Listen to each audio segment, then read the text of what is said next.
Hi అండి. పచ్చి కొబ్బరి చేయాలంటే పచ్చిమిర్చి చేస్తారు చాలామంది కదా, ఎండుమిర్చితో కూడా చేస్తారు. నేనైతే ఎండుమిర్చి మినపప్పుతో చేస్తున్నాను.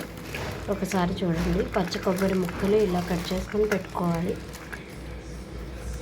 మామూలుగా అయితే కింద పడిపోతే ముక్కలు కడగకుండానే వేసుకుంటే మంచిది, ఎందుకంటే లోపల ఉండేది కాయ కదా అది, అందుకు.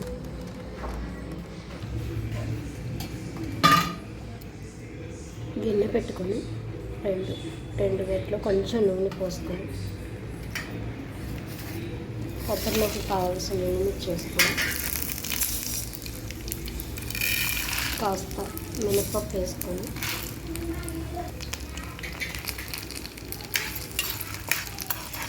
ఎండుమిర్చి మినపప్పు వేగే వరకు కొంచెం తిప్పుకోవాలి.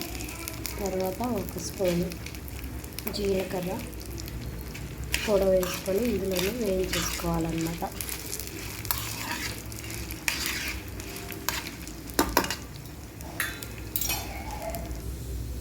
ఇలా వేయించుకోవాలన్నమాట. బంగారు రంగు వచ్చే వరకు వేయించుకుంటే చాలు. తర్వాత మనం చల్లారనిద్దాం. స్టవ్ ఆఫ్ చేసుకొని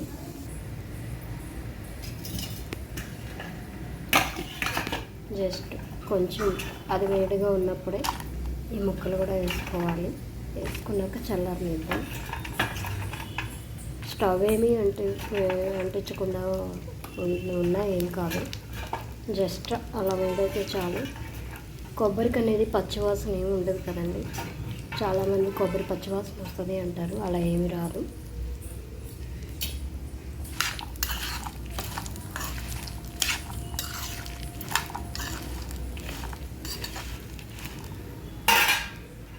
కొంచెం చల్లారిపోయినాయి.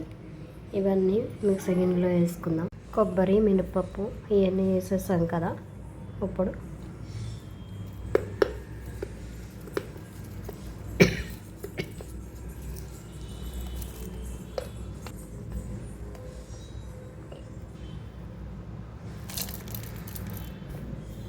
మిక్స్ వేసాక ఇప్పుడు కొంచెం వాటర్ పోసుకోవాలన్నమాట. కొంచెం అంటే వాటర్ నలగాలి కదా, కొబ్బరి తొందరగా నలగదు, అందుకని వాటర్ పడుతుంది. కొబ్బరి చట్నీ నలిగిపోయింది. ఇప్పుడు దీన్ని పోపు పెట్టుకోవాలి. ఎప్పుడు పచ్చిమిర్చితో కాకుండా ఇలా కూడా ట్రై చేస్తే బాగుంటుంది. మన పెద్దవాళ్ళందరూ ఇలాంటి పచ్చళ్ళు అన్నీ హెల్తీగా తినేవాళ్ళు,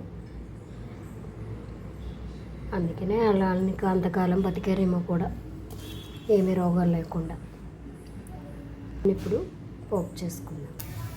నేను కూడా మినపప్పు చాలా బాగుంటుందండి. నేనైతే మినపప్పే వాడతాను పోప్స్కి.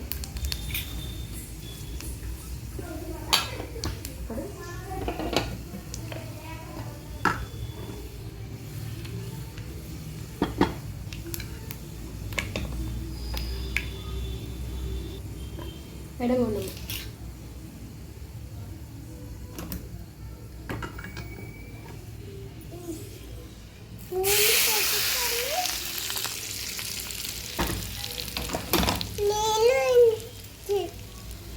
అంతే, కొబ్బరి చట్నీ రెడీ అయిపోయింది. మీరు కూడా ట్రై చేసి నాకు కామెంట్ చేయండి, లైక్ చేయండి, షేర్ చేయండి, సబ్స్క్రైబ్ చేయండి.